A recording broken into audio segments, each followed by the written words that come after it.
Të nderuar shikues e dëgjues, përshëndetje, selam aleikum. Ja ku jemi së bashku edhe sonte këtë të premte në Z Podcast, çdo të premte duke filluar nga ora 20. Bashkëria e Isame Kosovës dhe Z Podcast në rrjetet tona sociale. Dashur miq, si çdo javë dhe sonte do përpiqemi të cilëlim tema nga më interesante dhe më të nevojshmet. Për këtë javë do të flasim për prindrimin, do flasim për edukimin si dy procese të rëndësishme dhe mes tjerash edhe për ndërtimin e urave në mes të dy elementeve, prindrimit dhe edukimit të shkollës. Dhe me ne në studio, sonte kemi Rukie Vllasa Basha. Mirësevë të nderuar. Mirësevë gjithë qëndrim, faleminderit për ftesën. Faleminderit juve. Na thoni sa është e rëndësishme pjesa e edukimit edhe prindrimit që një fëmijë të rritet shëndetshëm mentalisht dhe emocionalisht? Realisht është qëndësore. Nuk është veç e rëndësishme, po është thelbësore, qëndësore e super domosdoshme. Kështu që institucioni i parë i mirë edukimit edhe përcjelljes të mirë zhvillimit të fëmijës është familja, kështu që i bie që prindërimin është përgjegjësi e jashtëzakonshme dhe qëndësore që të japin si them punën më të mirë apo të japin përgjegjësinë dhe detyrën e tyre të mirëfillt në mënyrë që edukimi edhe zhvillimi i fëmijëve të shkojë në mënyrën e duhur apo në hapat e duhur që e kërkon. Nuk është arsimimi vetëm po e dërgoj fëmijën tim në shkollë të mbledh ca informacione, nëse ecën mbar, do e vazhdojnë, nëse jo, ta kryjnë procedurën, ta mbaron procedurën që është e obligueshëm dhe a din si qëndrim, kohës fundit dhe zhvillimi i teknologjisë realisht e ka ndryshuar apo e ka ndruar edhe pikpamjen edhe perceptimin mbi edukimin, sepse në vitet e mëhershme edukimi ka qenë përveç që është dërgu fëmiu edhe ka marrë fizikisht, domethënë e ka pas një obligim apo një disiplinë ditore për të cilën është detyruar të shkojë në shkollë, të marrë mësimin apo zhvillimin akademik e kërkuar, varësisht prej nivelit të zhvillimit të tij, sot duhet të jetë edhe atraktiv, edhe duhet të jetë shumë konkurrent me teknologjinë apo me atë çka realisht teknologjia po e ofron në duart e fëmijëve apo në familje. Kështu që nëse e krahasojmë të sotshmën si shkollë apo si edukim, edhe si arsimim në fakt, sepse është edukim apo arsimim? Apo të dyjat? Të dyjat. Për mendim vlen femin akoma janë të dyjat. Vlen akoma të dyjat, për arsye se pas familjes automatikisht neve të edukuar konsiderojmë fëmijët, edhe edukimi i tyre vazhdon në shkollë, sepse nuk ka mundësi mësimdhënësi apo personi që është duke ligjëruar lëndën e caktuar ta injoroj pjesën edukative nëse një fëmijë i caktuar në orë mësimore apo në gjatë procesit mësimor të bëj ndonjë sjellje të paduhur apo të pahishme dhe të mos reagoj. Në momentin që reagon mësimdhënësi, automatikisht konsiderohet që është ndërhyrje edukative. Kështu që pavarësisht sistemit arsimor se si mund ta quaj veten, kohë caktuar është konsideruar vetëm arsimor, mirë po unë konsideroj që absolutisht edukata prej arsimimit nuk mund të ndohet, për faktin që mësimdhënësit nuk mund ta kryejnë vetëm ligjërimin pa ndërhyrë sot sidomos edhe në aspektin edukativ, për shkakun se fëmijët nuk janë të dëgjuarit e mëhershëm, ose ata të cilët e kanë konsideruar mësimdhënësin apo mësimdhënien si diçka që është marrë vetëm nga shkolla. Sot nuk mirret ligjërimi apo të mësuarit nuk mirret vetëm nga shkolla, prandaj edhe për nxënësit ideja e shkollës nuk është ajo që ishte. Sepse sot duhet të jetë shumë atraktive në mënyrë që ata ta vlerësojnë ashtu siç konsideron sistemi. Jo që ajo vështirë të mrihet. Prandaj, për mësimdhënësit konsideroj që është një punë e shtuar kogja, për faktin se e kanë konkurrencë shumë teknologjinë, edhe ata po duhet t'japin energji maksimale prej tyre në mënyrë që fëmijët i majnë të përqendruar spaku optimalisht në mësime apo në ambiente shkollore.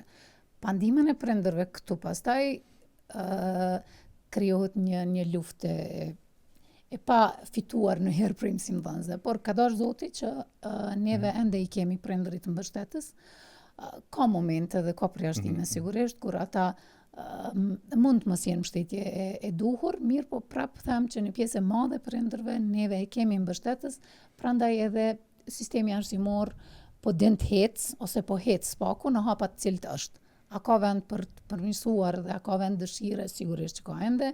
Mirë po, unë po shpresoj që të gjithë duke mos u dorëzuar ja dali më të mirën. Çfarë roli Spaku për ka fëmijët. prindi në pjesën e arsimimit? A nuk është detyrë e tij vetëm ta dorëzoj deri tek shkolla, në momentin që hyn tek shkolla të mos brengosë se çfarë bën brenda ose si del? Jo, në fakt unë e potencova dhe më herët. Më herët ka ekzistuar trekançi pedagogjik e kanë qujtë persona të cilët kanë dhënë mësim në fakultetet e edukimit ose kanë qitë kuadrat të mësimdhënësve, kanë konsideruar mësimdhënësi, nxënësi edhe prindi ose prindi mësimdhënësi pavarësisht cili ku e ka marrë rolin, po kanë konsideruar që ky treshe gjithsesi duhet bashkëpunojë në mënyrë që të dalë diçka e kërkuar apo ajo që është e dëshiruar prej shkollës. Sot nuk janë veç 3 faktorë, sot janë plot faktorë, por janë kryesorë të ende, vazhdojnë me qenë. Domethënë prindi, nxënësi ose nxënësi, prindi edhe mësimdhënësi, po se patën një bashkëpunim të mirëfillt, definitivisht nuk ka mësimdhënë, nuk ka mësimdhënie ose mësimnxënie të duhur. Kështu që prindi sigurisht që e ka rolin aktiv, biles sistemi arsimor kohës fundit i ka fut ndoshta edhe pa dashin e tyre prindërt, po i ka fut në edhe në organe vendimmarrëse. Okay. Kështu që ata sot janë pjesë e këshilleve drejtuese të shkollave, që në fakt edhe planet dhe programet edhe pothuajse çdo aktivitet krijues brenda shkollës bëhet me lejen edhe me kërkesën ose me pëlqimin e prindit. Kështu që dashti apo s'dashti prindi duhet të jetë aktiv. Aty janë përfaqësues sigurisht, edhe përfaqësues ndonjëherë janë jo të mjaftueshëm, sepse pjesa tjetër është në shtëpi edhe jep një leje ose një pëlqim për përfaqësuesin, edhe nuk është gjithmonë tani si them paraqitje aktive e atyre që nuk janë përfaqësues. Por sidoqoftë mjafton që ju shkon informata prej përfaqësuesve dhe kërkohet prej tyre sepse sot ekzistojnë rrjetet, ekzistojnë grupe të ndryshme të Viberit, WhatsAppit, cilave do forma që ju shkojnë spaku informata, edhe nëse hiç nuk janë aktiv prindërit pa e lexuar informatën, pa qenë në mënyrë pasive të angazhuar në shkollë, është e pamundur. Kështu që dashtën apo s'dashtën ata janë detyruar me qenë pjesë. Por fati i mirë joni është që edhe ka shumë prindër të cilët pa kërkesën e shkollës janë pjesë e sistemit. Ata nuk e sjellin fëmin ta sigurojnë fizikisht në shkollë, por absolutisht e sjellin që fëmia sinqerisht përfitoj, që ashtu qysh konsideron Ministria e Arsimit, të përfitoj varësisht prej gjeneratës dhe varësisht prej zhvillimit tyre. Unë kam punuar dhe i njoh sistemin edhe publik të shkollimit, po edhe sistemin privat të shkollimit. Nuk ka dallime shumë të mëdha, pasi që ne jemi komunitet shqiptarësh, si andej si këndej, domethënë pothuajse i kemi kulturën dhe edukimin e përafërt, si andej si këndej, kështu që krejt çka muj me thonë e bën ndoshta të dallueshme është që prindërit janë më aktiv tek në raste të caktuara tek privati dhe në raste të caktuara tek publiku, domethënë dallojnë varësisht prej situatave, por prapë e them përfundimisht prindërit me apo pa dashin e tyre po duhet të jenë pjesë e sistemit në mënyrë që sistemi të funksionojë. Cili është limiti që duhet të jetë i prindit në këtë rast? Sepse mund të jetë ndoshta përzierje në mësimdhënie. Shiko, nuk mund të them ka limit, edhe nuk mund të them deri këtu është boll apo deri këtu është mjaftueshëm. Më herët ndoshta është konsideruar që prindi ka ditë të përzihet në notë, që i bie në vlerësim në rastin konkret, edhe mësimdhënësi ndonjëherë është ndjer, si të them, ndoshta i rezistent, e harrova fjalën për momentin. Do të thonë prindi ndonjëherë ka ndërhyrë ndoshta në vlerësim të mësimdhënësit, në mënyrë që ai të mos jetë mjaftueshëm objektiv në atë njohuri që fëmiu e ka marrë. Por sot e kemi shumë hall ta bëjmë nxënësin aktiv edhe të jetë ai dëshira e tij për të mësuar. Sepse prindi ose ndikimi i tij në vlerësim është më i vogël. Na sot e kemi nxënësin problem ta aktivizojmë dhe ta motivojmë që ai ta ketë dëshira të çka po ja ofron shkolla. Për që ato po them që mësimdhënësve ju ka shtu si të them ndoshta një punë më e madhe, gjë për cilën ministria edhe organet politik bërëse absolutisht duhet të ndërhyjnë për faktin që një pjesë e mësimdhënësve nuk kanë qenë të përgatitur për këtë që teknologjia e ka sjellë edhe për këtë që fëmijët kanë ardhur në pikën ku mësimdhënien ose mësimdhënia nuk e shohin më atraksion, edhe për pasojë të kësaj mësimdhënësit pastaj po duhet harxojnë energji shumë nga vetja e tyre, gjë që e konsumon pastaj edhe një ditë prej ditës dhe mund të heqë dorë komplet nga mësimdhënia. E në anën tjetër është profili i cili mund të shkon reduktim e sipër, sepse mësimdhënia sinqerisht është konsumuese në rast se nuk vlerësohet mjaftueshëm edhe nga politikbërësit edhe nga ministritë të cilat janë pjesë e formimit të tyre. Kështu që sot e ke më hallë nxënësin se sa prindin, por në fakt nxënësi vjen nga prindi, që i bie nga institucioni familje, e pjesë e cilit është prindrimi, i cili është në luftë me teknologjinë tash. Do të thonë, shkolla është në luftë me nxënësin, një farë lufte pasive, sigurisht, që jam të folë për luftë armësh, por se si ta motivojmë nxënësin që ta dojë mësimin më shumë se sa është duke e dashur. Në anën tjetër, po kërkojmë si them dim prej prindit, prindi është në luftë me teknologjinë, sepse teknologjia ka ndërhyrë në jetën e prindit edhe fëmijët. Kështu që i bie një përgatitje tonë në rrethit fëmijës, si mësimdhënies, domethënë si të shkollës, si të prindrimit, që të reduktohet ose të kontrollohet, të mbikëqyret jashtëzakonisht shumë teknologjia ose ajo që ka fëmijët po kalojnë edhe po bëjnë në teknologji, në mënyrë që t'i kthehemi pak asaj të kaluarës ku ne e kemi pas dëshirë shkollën, ose ku prej dëshirës ose prej qefit për të shkuar në shkollë ne kemi marrë më shumë mësim ose sepse ajo është lidhje. Në momentin që shkon me dëshirë, gjasat për me mësu më shumë ose me marrë më shumë mësim janë më të mëdha. Artin e bashkëveprimit të këtij trekënd që mësimdhënës, prind dhe fëmijë, kush duhet ta inicojë? Duhet të jetë i vetëdijshëm prindi që duhet bashkëveprojë më shumë, apo duhet më shumë nga ana e mësimdhënësve që të merren me këtë bashkëveprim të këndshit? Si vlerësoni ju gjendjen aktuale? Nëse faktori i ndikimit negativ po vjen nga shkolla ose nëse mësimdhënësi po e sheh fëmijën që nuk është mjaftueshëm aktiv në shkollë, sigurisht iniciativimi vjen prej mësimdhënësit. Në anën tjetër kërkohet bashkëpunimi me prindin, domethënë inicu nga mësimdhënësi. Nëse ne kemi si them prindi vjen edhe kërkon shpeshherë si të them hallin e kërkon në shkollë ose tek mësimdhënësit, atëherë burimi është që në shtëpi ai ka hasë në rezistencë të mirë kuptimit me fëmijën e tij dhe shpeshherë ndodh me ardhmë kërku ndihmë si çu shpoja del ti në shkollë, aty na mundi me na tregu se na po kem hallën në shtëpi.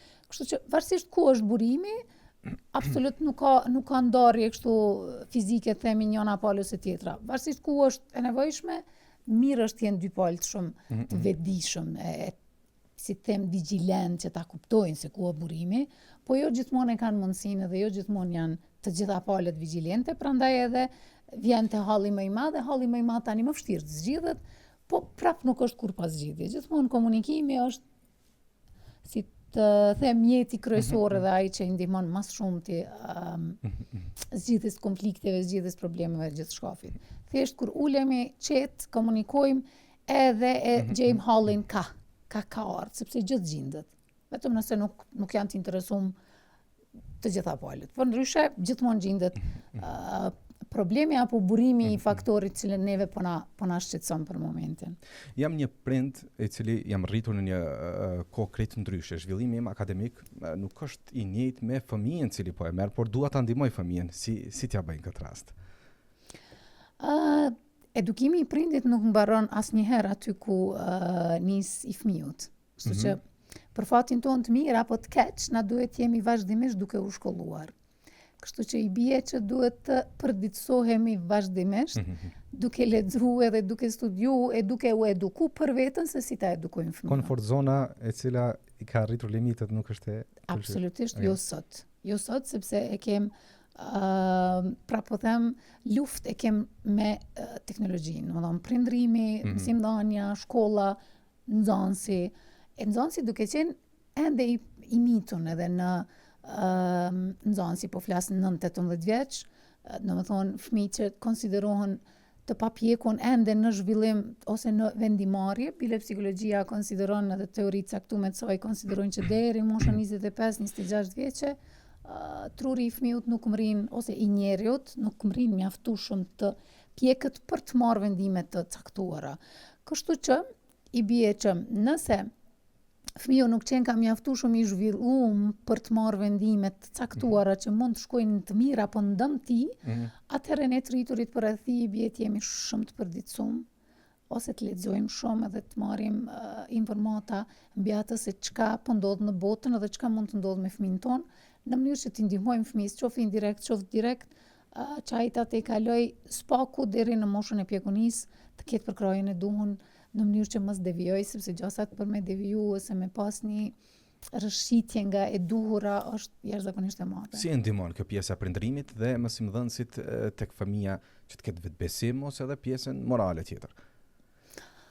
Si e ndihmon? Tash, parimisht nëse nisemi nga shkolla, shkolla ka disa plane, ka disa programe në të cilat mundohet ndonjëherë edhe të dalë jashtë saj për shkak se jo gjithmonë janë atraktive dhe të këndshme për fëmijën ose jo gjithmonë po e përmbushin atë çka fëmiu sot po kërkon, sepse prapë po them ata janë përditësu, teknologjia i ka bërë me apo pa dashjen e tyre të përditësuar për dallim prej moshave më madhore që janë mësimdhënësit apo prindërit të cilët nuk janë përditësu mjaftueshëm edhe tani të kuptuarit me ta është një lloj konflikti që ndaq e quajmë konflikt gjeneratash, ndaq konflikt kohe, sidoqoftë, këta po hasin në pakuptueshmëri. Na fak ose fati joni i mirë është që neve ende vazhdojnë fëmijët apo të rinjt ta vlerësojnë apo ta marrin për bazë fjalimin e të rritunit në të shumtën e rasteve. Edhe kjo tani na shërben neve, sepse edhe ligji familje në shtetin ton është ende më i fortë se sa ligji shtetënor mbi individin. Do të thonë të na ende është familja apo institucioni familje më vendimmarrës se sa cili do ligj për aty. Sigurisht në raste të dhunës ose të rasteve ekstreme s'du të flas, sepse atëherë konsiderohet që ligji i çdo shteti mbi familjen, por në të kundërtën familja vazhdon me qenë ende institucioni kryesor. Dhe në këtë rast neve kemi fatin sepse prapë po them kur mrim me bind prindin, cila është mënyra e duhur që të veproj për me eduku një fëmijë, ata na ndëgjojnë në të shumtën e rasteve. Prapë ka përjashtime. Por kur flasim të prindje dhe të prindërimi, në komunitetet tona nuk ka standard të cilin prindërit munden me u bazu për me eduku apo me rrit një fëmijë brenda atyne normave, përveç nëse flasim normave fetare. Do të thonë një pjesë e madhe e komunitetit ton kosovar, mund të them që ndoshta kanë pa ditë statistika, pa ditë hulumtime, kjo është supozim edhe ajo çka e përjetojmë përditshëm, e kanë një standard mbi moralin etik edhe fetar në të cilin konsideroj që ata duke vepru në ngjajshëm, masnej në shoqëri është i përafërt. Përndryshe, standardi i cili konsideron që është i shkruar dhe i jepet familjes apo familja duhet ta kërkojë në bazë të ligjeve për mirë rritje të fëmijët nuk ka. Kështu që i bie që shkolla prap ka diçka të shkruar kurse familja nuk ka. Në këtë rast për një familje mund të jetë toleruar një sjellje e caktuar e fëmijët, por në familje tjetër mund mos jetë toleruar. Tash kur ta dy palë bëhen në klasë, mund të ketë konflikte sepse një familje ka toleru që djali apo vajza e tij të bëjë diçka që familja tjetër s'ka toleru, edhe automatikisht mundësia është e madhe që ata pastaj në klasë të mos gjejnë një gjuhë përbashkët. Kjo do të thotë që standardi në tënësi për me rrit një fëmijë nuk ekziston. Gjë që familjet tona konsideroj që në aspektin fetar mujnë me pas deri diku të zhvilluar këtë pikë që në bazë ti pastaj me konsideru s'paku moralin edhe etikën, duhet kjo, s'duhet kjo, bën kjo, s'bën kjo, e tani në shoqëri dalim pak si të përafër, duke qenë pjesë komuniteti jonë më i madh, se përndryshe në aspektin ligjor ose shtetëror nuk ka standard që thotë që çështu duhet rritet fëmiu ose nuk kam rri ende te familja. Sepse familja ende është institucioni më i paprekur në kuptimin që ata janë, pastaj në ligjet tjera. Përveç në rastet, sigurisht, kur ka ekstremitet dhe ku mund të ketë dhunë edhe ku mund të vuaj njëna apo ala apo tjetra, sidomos kur kem të bëjmë me fëmin, aty në këtë rast uroj që të ndërhyjë edhe të ketë ligj mbi familjen. Përndryshe në rastet e tjera, unë duke qenë pjesë e praktikës përditshme të shkollimit, të them të drejtën, ka pas raste kur ndoshta është dashur me përdor gjuhën jo të duhur me prind caktuar, me thonë, okay, ndoshta ju nuk e keni dëgju ose nuk e dini që ligji mund t'ja u marr fëmijët nëse ju nuk mrini me kry prindrimin në mënyrën që duhet, por unë po ju tregoj që me ligj ekziston diçka e tillë. Domethënë prindrit nuk e kanë as idenë që ekziston prind caktuar, pra po them, që ekziston ligj që nëse ata nuk e kryjnë prindrimin e duhur, që neglizhohet fëmia ose kryjnë procese të palejuara karshi fëmijëve, mund të t'ju marrë shteti. Do të thonë ata ende konsiderojnë absolutisht që familja është unë jam baba dhe unë jam nana, unë çka du bëj me fëmin tem. Po, fëmia është e imi nuk. Ka edhe të tilla, por vedia është ngritje e sipër. Sigurisht nuk është siç ka qenë, jemi shumë nivel më të mirë, por a ka ende raste të tilla, ka sigurisht, edhe ato janë tani ballafaqim në shkollë. Për të mos e neglizhuar, përmendet edhe pjesën e shoqërisë. Cili është roli i shoqërisë në mes të këtyre dy proceseve ose harmonizimit të dy taboreve? Varsisht prej moshës në cilën gjendet fëmia, edhe niveli i ndikimit të shoqënisë, pastaj e rrit ose zvoglon ndikimin. Kur jemi më të vegjël ose fëmijët i kemi më të vegjël, në shkolla sigurisht roli i prindit është ende më i madh dhe fjala ose ndikimi i familjes është më i madh, kurse kur ata fillojnë pak të rritën, siç kemi 10-shin, 11-shin, 15-shin, domethënë kur fillojnë timin për pubertet ose të jenë adoleshent, atëherë ndikimi i shoqënisë për fat keq din me u bë më i madh. Në raste të caktuara është fat i mirë, sepse nëse rrethi është i mirë i shoqënisë të fëmijët, qoftë vajzës, qoftë djalit, atëherë mund kemi ndikim shumë të mirë, gjë që i ndihmon zhvillimit të fëmisë edhe i ndihmon edhe vetë familjes, që çaj fëmijë të hec më mirë përpara. Por në raste të ndryshme edhe të tjera mund ketë kur ndikimi ose influenca është e keqe e shoqënisë, edhe në këtë rast ndërhyn edhe në zhvillim të mirë edukim të prindit. Gjë që ndonjëherë prindi bëhet pastaj i dyti në dëgjem, e shoku dhe shoqja janë të partë. Kështu që për këto raste konsiderohet që prindi mos toleroj të vi deri aty, se dikun rrugës gjatë komunikimit me fëmijët e tyre ka ngecë një komunikim, ose nuk, si themi, janë krygjëzuca gjëra që fëmiu pastaj ta merr shokun dhe shoqën më me ndikim. Prandaj bëj apel te prindrit që mos ta, do të thonë, të jenë shumë vigjilentë dhe të kujdesshëm, mos ta shohin veten si ndikues parimor, sepse në raste të caktuara për fëmijët mund të ndihen më të afërt shokët ose shoqet se sa vetë prindrit. Kështu që për ata, për mos të lënë me arte kjo punë, duhet jemi çdo ditë ka pak me ta. Fizikisht sigurisht, por vetëm fiziku nuk kryen punë. Kjo nuk kupton që prindrit duhet ulen edhe të flasin me fëmijët e tyre. Më pakta që mundin me bëj është me kërku prej tyre llogari ditore. Do të thonë çu shkoi dita sot. Jo gjithmonë vetëm përgjithësi, se ata e mësojnë një refren edhe mirë ishte, kaç shkoi, kështu ishte. No. Çfarë bëri gjua shqipe sot, çka boni edukata fizike sot, çka boni sot, cili ishte shoku sot që e theu që rregull ose cili ishte që e boni më së miri.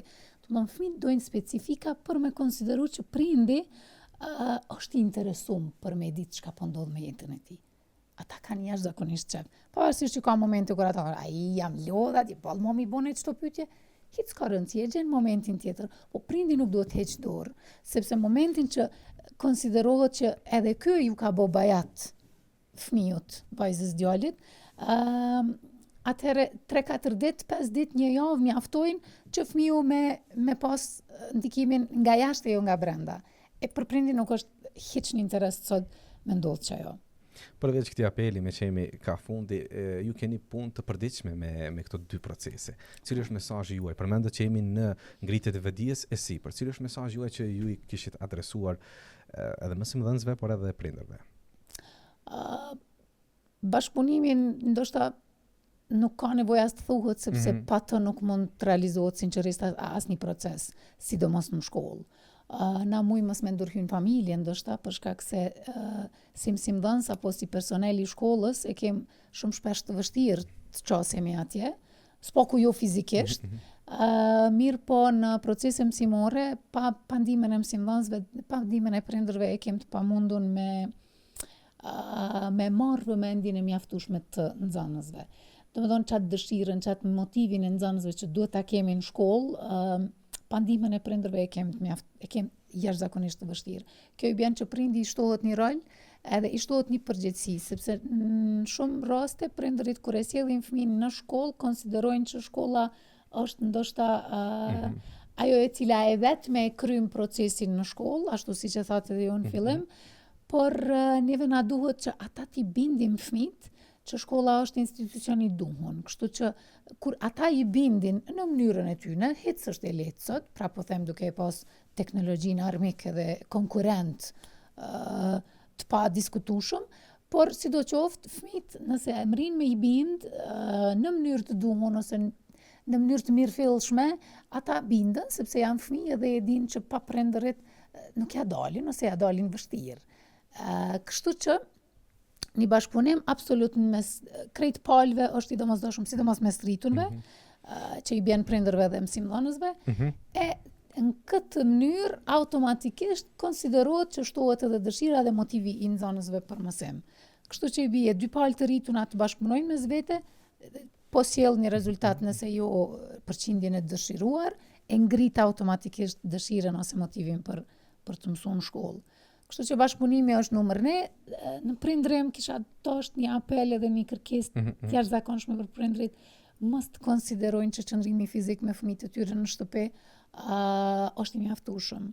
Ka raste kur prindërit njëna palë apo tjetra nuk punojnë fare jashtë shtëpie, mirë po konsiderojnë që po sakrifikojnë për shkak se po ju duhen fëmijëve. Në anën tjetër, qëndrimi fizik nuk është aktiv, por është në qëndrim me telefoni, si i rrituri, si i vogli, kështu që kjo nuk është prindrimi i duhur. Ma mirë është me dalë jashtë shtëpie dhe me punu, po kur të kthehemi 5 minuta, 10 minuta, 15 minuta të jenë aktiv me fëmijën në komunikim, kjo i bën secili të tregoj çka kem bë për ditën. Është puna më e lehtë e mundshme. Me kërku ditën çu kemi pas sot. Jo në përgjithë çu e ke kalu sot, sepse kjo është, pra po them, e shkruaj një refren fëmijët në mendjen e tyre edhe ta dhojnë përditshëm njësoj.